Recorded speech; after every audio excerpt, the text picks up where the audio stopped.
नमस्कार, मैं खूबचंद भारती और मेरे YouTube चैनल पर आप सभी का स्वागत है।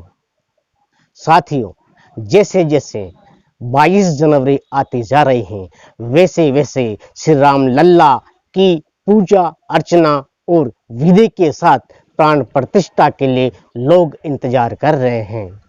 अब गाँवों में, हर गांव में जहां भी आप देखते हो, गलियारों पे, चौराहों पे श्री राम लल्ला की बातें और चर्चा हो रही है। साथियों, दोस्तों, भाई और बहनों, आप देखेंगे कि अब गांव में भी पूरा प्रचार प्रसार किया जा रहा है कि 22 तारीख को श्री राम लल्ला की मूर्ति है, उसका वहां पर प्राण प्रतिष्ठा होगी। और जो ये भारत देश है, जिस देश में हमने जन्म लिया है, ये हमारा सौभाग्य है कि हमने इस भारत भूमि पर जन्म लिया है। ये संतों की तपोभूमि है। यहाँ पर श्री रामचंद्र जी जैसे अवतारी महापुरुषों ने जन्म लिया है और सिद्ध करके दिखाया है कि मानवता क्या होती है, कैसे मनुष्य के लिए अपना सब कुछ त्यागा जाता है और कैसे उनका भविष्य, भूत और वर्तमान कायम किया जा सकता है। ये वह देश है जहाँ पर एकलव्य ने मूर्ति बना करके अपनी विद्या सीखी और धनुष बाण में प्रवीण होकर के उन्होंने ये कर दिखाया जो जज्बा उनके अंदर था। धर्म के प्रति सभी की आस्था है, हमारी भी आस्था है।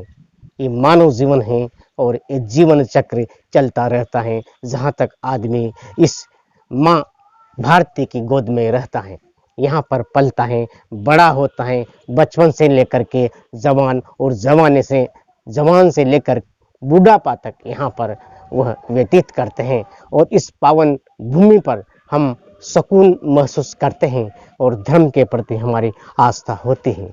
रामचंद्र भगवान का जो भी अयोध्या में मूर्ति का अनावरण हो रहा है, उनकी जो मूर्ति है, उनकी प्राण प्रतिष्ठा की जा रही है, तो विधि विधान के अनुरूप यदि सच्चे दिल से जाना जाए तो हमारा जो मन होता है, हमारा शरीर होता है और हमारा जो सोच होते हैं, उसके आधार पर हम धर्म के प्रति अनुयायी होते हैं और सभी को अधिकार है यहाँ पर रहने का। लेकिन जो समय आ रहा है, वहाँ पर शंकराचार्य बोल रहे हैं कि जो राम लल्ला का मंदिर बनाया जाया है वो विधि विधान के अनुसार अनुकूल नहीं है, कुछ गलत हो सकता है। लेकिन वहीं पर दूसरे पुजारी जिनको अभी अध्यक्ष के रूप में मनोनीत किया है, वो कहते हैं कि शंकराचार्य गलत हैं और वो शंकराचार्य भी नहीं है। वो शंकराचार्य हैं तो उसके लिए प्रमाण दे कि मैं शंकराचार्य हूँ, और इस बात का प्रमाण दे कि जो प्राण प्रतिष्ठा की जा रही है 22 जनवरी को 12:30 बजे, वह विधि विधान के अनुसार गलत है क्या? कोई शास्त्र ग्रंथ में लिखा हुआ है क्या? अगर लिखा हुआ है तो आप बताइए, उसमें अमल करते हैं और उस बात को आप सत्य साबित कैसे कर पाएंगे? तो बहुत से कहते हैं कि जो विधि विधान है, जो पुराण है और जो वेद है वो बनाया गया है वो गलत है। बहुत से कह रहे हैं कि वो ठीक है और विधिपूर्वक कार्य नहीं हो रहा है। तो ये क्या माने, क्या समझे? वास्तव में तो श्री रामचंद्र जी भगवान हैं, उनकी प्राण प्रतिष्ठा की जा रही है। हम भी उनको मानते हैं, पूरा देश, पूरा धर्म, हिंदू धर्म उनको जानते हैं और दिलों में बसे हुए हैं। जो उनकी कार्यशैली थी, उनको अवतारी पुरुष और श्री राम भगवान के रूप में पूजा जाता है, तो फिर उनके इतना क्यों हो रहा है? सब जगह, हर जगह उनकी प्राण प्रतिष्ठा को लेकर के लोग उत्साहित हैं। उन लोगों को, हजारों लोगों को रोजगार मिलेगा जो वहां पर रहते हैं। पूरा देश में वहां से अनेक प्रकार का रोजगार मिलेगा। गांव में रहने वाले वो गरीब कुनबा के लोग आज भी बड़ी खुश हैं और बड़ी मस्ती में हैं। उनको बड़ी खुशी हो रही है कि श्री राम की प्राण प्रतिष्ठा वहाँ होगी, हमें रोजगार मिलेगा और भगवान के दर्शन करने के लिए मिलेंगे। वह रूम में उनके बसे हुए हैं और ये भी हमें नहीं भूलना चाहिए। हम इस बात को नहीं भूल सकते कि वो श्री राम जिसने सभी के झूठे बेर खाए थे और श्री राम के वो भाई भरत जिन्होंने सिंहासन पर बैठ करके राज नहीं किया, और वह भाई लक्ष्मण जिन्होंने साथ नहीं छोड़ा, और वह सीता एक माता, एक देवी, पवित्र देवी, जिन्होंने अपने पति के लिए सब कुछ किया। अब खेल खेल खेल बना दिया है, मामला कैसे बिगड़ा हुआ है। ये जो श्री रामचंद्र भगवान हैं, देवता हैं, आस्था का मंदिर है, कई सालों से इस मंदिर को राजनीति का जामा पहनाना बिल्कुल अच्छा नहीं है। गरीब लोग जो रहते हैं, गांव में निवास करते हैं और आम जिंदगी जीते हैं, वो श्री रामचंद्र जी के दिल में बसे हैं। भगवान उनके लिए देवता हैं और राजनीति से वो उसको नहीं जोड़ते हैं, श्रद्धा से उनको मानते हैं। लेकिन ऐसे लोग जो कि राजनीति को, भगवान के मंदिर को, भगवान की कहानी को, भगवान की परिभाषा को और भगवान के अर्थ को जब राजनीति तक ले जाते हैं, तो क्या उनके लिए श्री रामचंद्र जी के प्रति दिल में, हृदय में उनके लिए अच्छे भाव पैदा होंगे? क्या वो रामचंद्र जी को एक देवता और भगवान मानते हैं? ऐसा क्यों हो रहा है? हर जगह पर बहुत बड़ा जश्न है।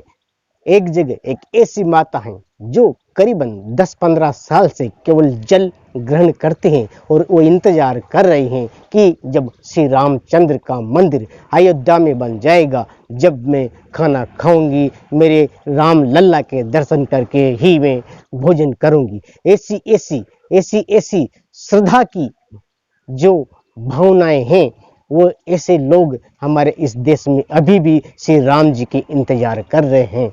वो केवट इंतजार कर रहे हैं कि हमने श्री रामचंद्र जी को नाव में बिठा करके पार किया था जब वह वनवास गए थे।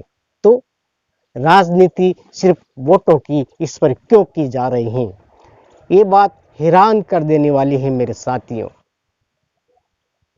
लेकिन चुनाव के नाम पर, राजनीति के नाम पर श्री रामचंद्र जी भगवान को साथ लेकर के चलना और उसको बीच में लाना कतई अच्छा नहीं है। आप सुन रहे हैं, देख रहे हैं, मैं आपको बता रहा हूँ, राजनीति से हमारा कोई लेना देना नहीं।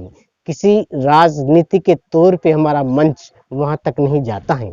सिर्फ जाता है तो वहाँ तक जाता है कि जो कुछ हो रहा है, सत्य घटनाएं जो हमें देखने को मिलती हैं, जो सुनने को मिलती हैं, वही चीज़ें हम आपके लिए परोसते हैं। राजनीति से हटकर हैं। हालांकि गोदी मीडिया जो कि बिक जाता है और ऐसी ऐसी बातें करके लोगों के माइंड को डाइवर्ट कर देते हैं, और वह उनके उस भाषणों में, वह उनकी दिखाने वाली चीज़ों में किसी व्यक्ति विशेष से जोड़ करके उनको एक राजनीतिक गलियारों में भेज देते हैं और वोट मांग करके इस देश को बदल देते हैं। यहाँ के लोगों की भावनाओं के साथ खिलवाड़ करना कतई बढ़िया नहीं है। लोग यहाँ के सहानुभूति, प्रेम और गांव के रहने वाले वह लोग हैं जो देवताओं पर आस्था रखते हैं, तो आप जैसे नेताओं पर भी आस्था रखते हैं। लेकिन राजनीति और नेतागिरी रामचंद्र जी भगवान के इस पावन उत्सव पर कतई अच्छा नहीं है। मेरे साथियों, देख रहे हो, सुन रहे हो, आप जानते हो, हम भी जानते हैं, हो क्या रहा है, राजनीति है क्या, कैसे ये राजनीति श्री रामचंद्र मंदिर को मुद्दा बना करके खेल खेल रहे हैं। बात ये जहन में उठने वाली है, बात ये सोचने वाली है, बात ये समझने वाली है। क्यों कई सालों से राजनीति का अखाड़ा बन करके श्री रामचंद्र जी भगवान की इस पावन स्थली पर लोग खेल रहे हैं? ये बिल्कुल अच्छा नहीं है। साथियों, मिलते हैं, बहुत सारी बातें कहने को हैं, सुनाने के लिए बहुत बातें हैं, लेकिन समय का अभाव रहता है और आप भी अपना समय कीमती निकाल करके हमें दे रहे हो, उसके लिए आपका शुक्रिया अदा करता हूँ। जो जैसी जैसी बात हम सुनते हैं साथियों, आप तक पहुँचाने की कोशिश करते हैं। दोस्तों, और मुझे ऊर्जा मिलेगी अगर आप समझेंगे कि मैंने कुछ कहा है, आपके लिए कुछ बातें कही हैं और वह ऐसी बातें हैं जिसमें कोई सच्चाई है।